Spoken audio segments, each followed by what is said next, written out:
right, so obviously this is a very Christian household and a very Christian society, and sin plays a major role.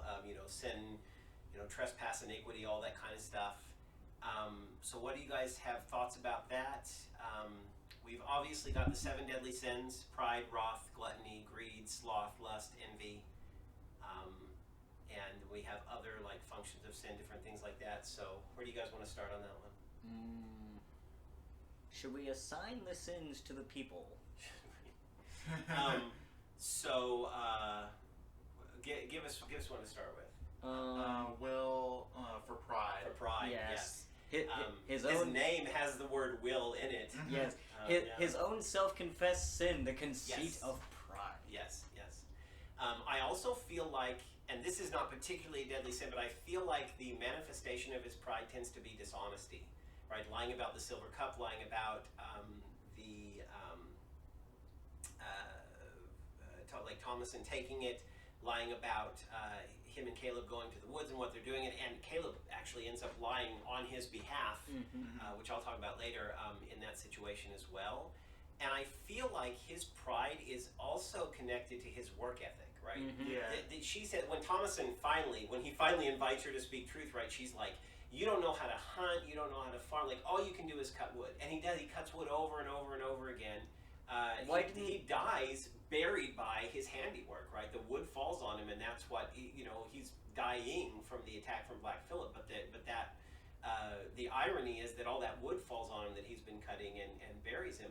So it's almost like you kind of wonder: is it really is sloth really that bad? Is idleness really that bad? When your work ethic kills you. Yeah, when your work ethic kills you. And then kind of the opposite of that is Thomason. At the beginning of the movie, right, there are several attempts to bring humor to really dark situations, to joke around with Caleb at the side of the stream, which leads into the whole "I am the witch of the wood," pretending with Mercy.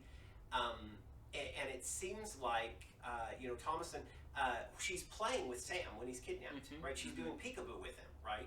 And they talk, in this society, like, that's idleness, right? That's that play, that laughter, that idleness. That is something that is kind of scary. In fact, we see several times, like when Caleb's dying, we can't really tell if he's laughing or screaming, right? We can't tell if he's in ecstasy or agony. And that's where I think we're kind of supposed to be fooled by that. That particular scene, like when Caleb is dying, or later on when he comes back with Sam. So, like when he's dying, we really don't know if he's going to heaven or hell. I'm not sure that the movie conclusively tells us at all, even with the apparitions that come back. And I am reminded of them being in the woods. It's when Thomason and Caleb go to the woods and they talk about glass. And this is how we know that they used to be wealthy, right? Because they used to be able to afford glass back in England. And she talks about, I remember this day that we were all, the sun was streaming in through the window and Fowler was laying in the sun and warming himself, and she talks about, then Fowler was on the table and Father was pretending to eat him, and we were all joking and laughing. And Caleb says, I remember that day, but not the glass.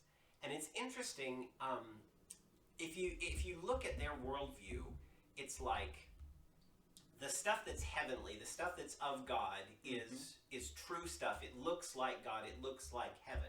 But on the other end of the spectrum, we have devils that they deal in deceit and illusion, and so then they can quote scripture, right? And so we wouldn't know if it was real heaven or lying hell. They would both look like, pretty good salvation, places, right? Yeah. It's almost like this glass. It could be between you and the sun. It could be between you and God, but you don't know. And Caleb doesn't remember, right? They have different memories about the glass. The glass was either there or not. But it's almost like this this not knowing if you're damned or saved. It's almost like Caleb dying and we not knowing if he goes to heaven or hell. And the sun that's streaming in through the window, it's warming Fowler, who is an animal, right? It's this idea that God's power comes down and it animates animals and it warms them and it gives them life. But we don't know if that's coming through the glass and we're forever separated from it, or through an open window and we can get to it. And even people that are devout Christians don't seem to understand the difference between damnation and salvation. The idea is everyone's a sinner, everyone deserves this, but we're just not sure who actually has it or not. They're talking about Sam. did he go to hell because he wasn't baptized? And the father's like, Will is like, I can't really tell you whether or not he did. Right? And talking about this idea of pride. Pride seems to come from the top in this society. So the father is prideful, and that pride infects the family, or even if it doesn't infect all of them, it's part of their damnation, is his sin of pride, his what does he say, conceit of pride.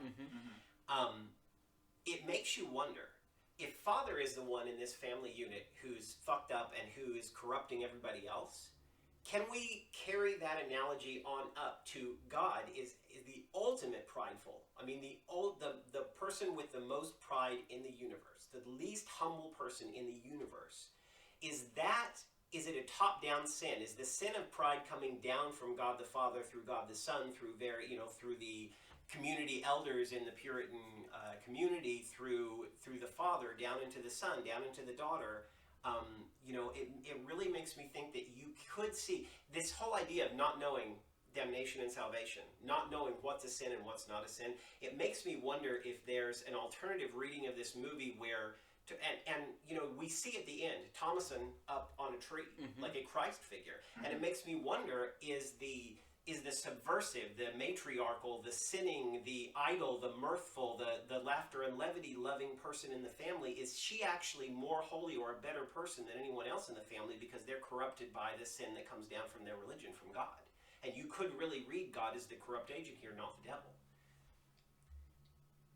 Yeah, it seems like whenever Will is talking to Caleb and he tells him, tell me what you learned, and he's just reciting this whole thing of, I'm corrupt, I'm a sinner because Adam did this and blah blah blah, and it just rings up, oh, so your 18 greats grandfather did a thing and you're fucked up for it? Yes, yes. So they talk several times about original sin, right? The iniquity passed on, and it's a form of guilt by association, right? That original sin is not something that you earned by doing anything bad.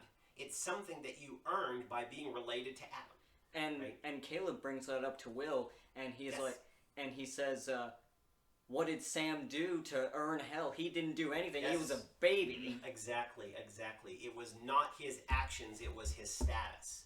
I think it comes up with Thomason several times because we have, and this is another American thing, we vilify victims. We can really attack. There are a lot of people in our society that will attack someone for having been a victim more than they'll attack the victimizer. Thomason, when they start talking about like selling her off into indentured servitude, they are, the father's lie that she stole the silver cup is what is motivating the mother, Catherine, at that point. She is guilt. There's guilt by association. They believe she's a witch because of what happened to Caleb in the woods. It doesn't matter that she didn't do anything to Caleb. It was guilt by association of being in the woods and being out alone with her brother.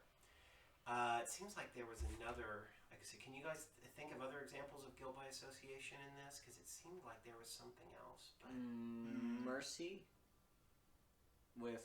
Oh, that's the scene. So Mercy comes up and she's playing at being the Witch of the Wood. And notice, she sticks her broom through her legs there, right? She's taking on sort of a male persona, and we'll probably talk more about that when we talk about sexuality. But she plays with the Witch of the Wood, and then Thomason pretends to be the witch. Later on, the twins will accuse her of being a witch because of her play acting. So because she was doing, and if you think that acting is kind of a form of play, right? We're taking on a role, we're embodying this different person. Right. But it's also in the way these people see themselves, it's guilt by association of, well, if you played it being the witch, then it comes up later on, they accuse her of being the witch. Yeah, because, if you feel so comfortable putting on that role, then... Right. You could definitely put it on for real. Right, and the first step of embracing that role is acting that role, right? So, I mean, in a sense, it is moving you closer to that role, but in a society where play is seen as something negative. Yeah, and idleness is probably would be considered part of idleness, part of sloth.